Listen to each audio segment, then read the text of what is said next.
The wind howled across the silent valley as dusk painted the skies in crimson, and within the remote mountain village where whispers of fate often carried farther than footsteps, a young nurse named Alara moved from one humble hut to another, her hands smelling of herbs and bandages, her heart burdened with duty, yet pure as the first snow on the peaks. She had lived all her life in this forgotten place, untouched by the chaos of kingdoms and fortunes. Yet every villager knew that when a soul cried in pain, Alara's feet would be the first to reach them, and it was on one such night that destiny sent her a test unlike any she had ever faced. For deep in the forest, while the branches groaned and the earth trembled with distant thunder, she heard the faintest cry, more a groan than a call echoing from the shadows, and without hesitation she clutched her lantern, pressed her shawl tighter against her shoulders, and followed the sound into the thick woods, the darkness swallowing her but her courage guiding her forward. Soon her lantern fell upon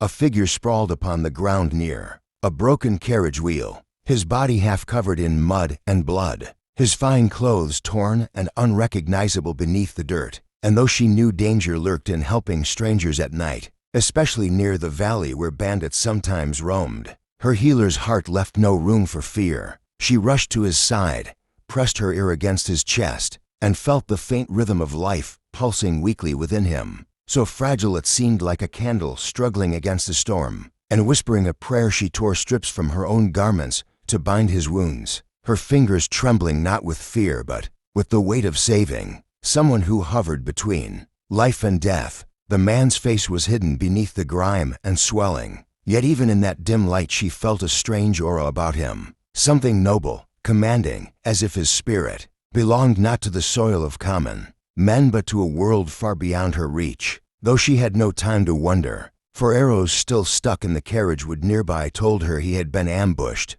attacked by unknown hands, and those attackers could return any moment. So with sheer will she hoisted his heavy body, dragging him through the thorny undergrowth back toward the village path, her breath ragged, her knees bruised, her resolve unshaken, because for Alara every life was worth saving, whether beggar or king. And when at last she stumbled into her small clinic, collapsing beside him, she lit every candle, boiled every herb, worked through the long hours of the night, pressing cloth to wound, whispering words of strength, sacrificing sleep, hunger, and safety, until the man's shallow breathing deepened into fragile slumber. But unknown to her, the man she had saved was not a wandering merchant nor a lost traveler. He was Prince Kellen, heir to a vast empire across the seas, a billionaire whose fortune could rebuild entire cities, whose enemies sought to end his life in silence. And yet here he lay under the humble roof of a virgin village nurse, who had never known wealth, power, or even the gentlest touch of love. And as dawn broke with golden light spilling upon his bruised face, Alara found herself gazing at him not as a patient, but as a mystery, feeling the stirrings of something in her heart she had never allowed herself to feel, not knowing that saving him would soon draw her into a world of danger, passion, betrayal, and unimaginable revelations. Her story had just begun, and so had his, bound together by fate's cruel mercy. And if you, dear listener, feel the weight of this journey and wish to see where their hearts will be carried, do not forget to subscribe, for the tale only grows deeper, darker, and more beautiful with every heartbeat that follows. Days passed in the quiet rhythm of the mountain village, yet nothing within Alara's world remained the same, for the stranger she had saved lingered between weakness and recovery. And though his body bore the marks of battle, his spirit began to stir with a fire that none in the village could recognize. She nursed him day and night, spoon-feeding him broth when he could not lift his hand, cooling his fever with damp cloths, whispering to him stories of the village children and the wild flowers by the stream. Though she never expected him to hear, yet one night, when the storm outside rattled her wooden shutters, he spoke for the first time, his voice deep though broken, thanking her not as a beggar thanks his savior but as a man who was unaccustomed to weakness. And Alara felt a strange shiver course through her,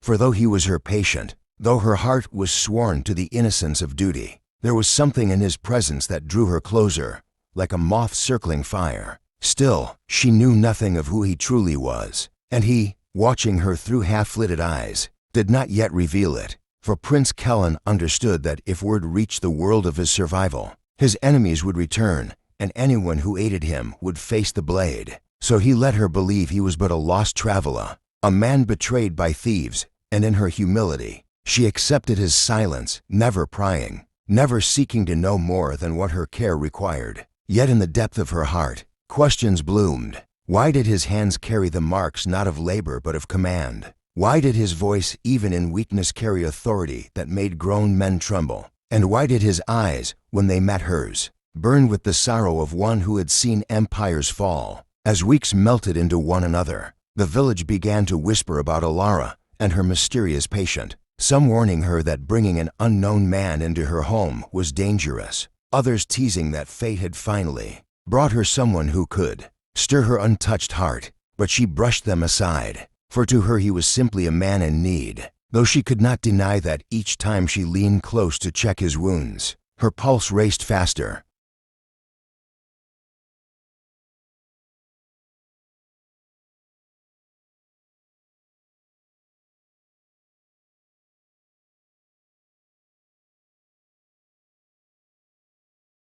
Than reason could command. Then, one morning, a caravan of armored riders was spotted on the far hills, their banners unfamiliar to the villagers, but to Kellen they were symbols of death, emissaries of those who had hunted him. And though his body was not yet fully healed, he rose in the night, intending to slip away and draw danger from the village. But Alara awoke to find him struggling at the door, his cloak half-tied, his strength failing. And in that moment she saw not just a patient, but a man about to vanish from her life without explanation. And desperation broke her composure. She blocked his path, demanded to know who he was, demanded to know why he carried such fear in his eyes. And though he tried to silence her with half-truths, her tears disarmed him more than any sword. And at last he confessed that he was no ordinary man, that he was Prince Kellen of Arundel, heir to a fortune beyond her imagining, hunted by traitors who sought to end his line and seize his throne. Alara's knees weakened at the revelation,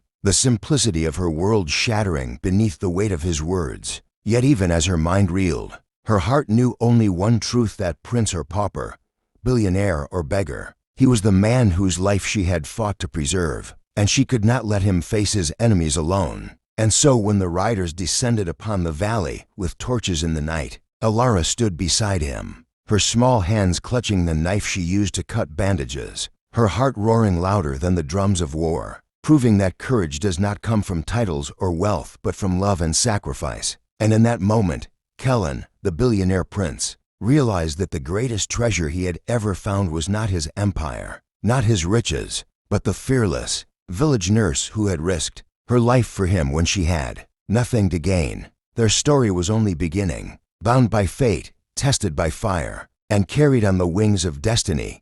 And if you, dear listener, wish to see how love can conquer even the darkest betrayal, then do not forget to subscribe, for the heart of this tale beats stronger in the chapters yet to come.